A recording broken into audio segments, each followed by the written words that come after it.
صبر کی 3 اقسام ہیں، اور تینوں اقسام کا صبر کرنے والا اس کے لیے حدیث مبارکہ کے مطابق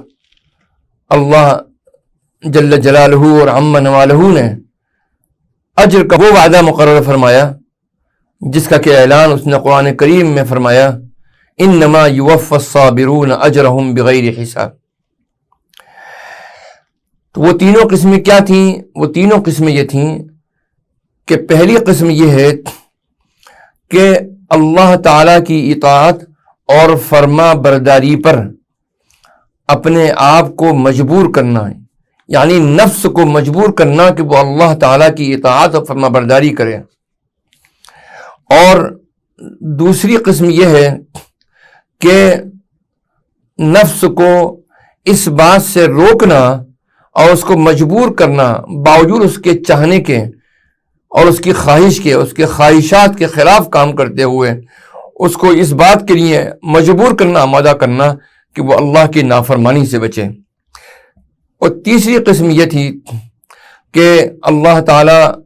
جو بھی حالات دنیا میں پیدا کرتا ہے، زندگی میں مقدر کیے ہوئے ہیں، مشکلات کی شکل میں، مصائب کی شکل میں، کاروباری نقصان کی شکل میں، بیماری آزاری کی شکل میں،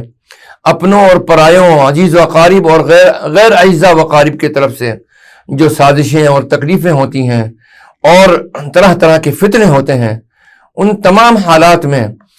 صبر کرنا یعنی برداشت کرنا، ثابت قدم رہنا، خوش اخلاق رہنا اور اللہ پر یقین و بھروسہ کرنا کہ اللہ کی مدد ضرور آئے گی۔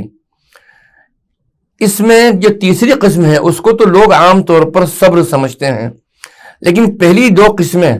یعنی اللہ تعالیٰ کی فرما برداری پر اپنی ذات کو، اپنے نفس کو آمادہ کرنا،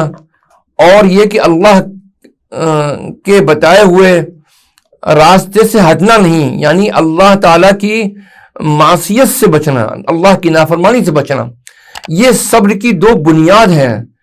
اور انہی کے اوپر صبر کی بنیاد قائم ہے۔ لوگ ان دونوں قسموں کو صبر نہیں سمجھتے ہیں اور تیسری قسم کو سمجھتے ہیں، تیسری قسم جو ہے اس کو صبر سمجھتے ہیں،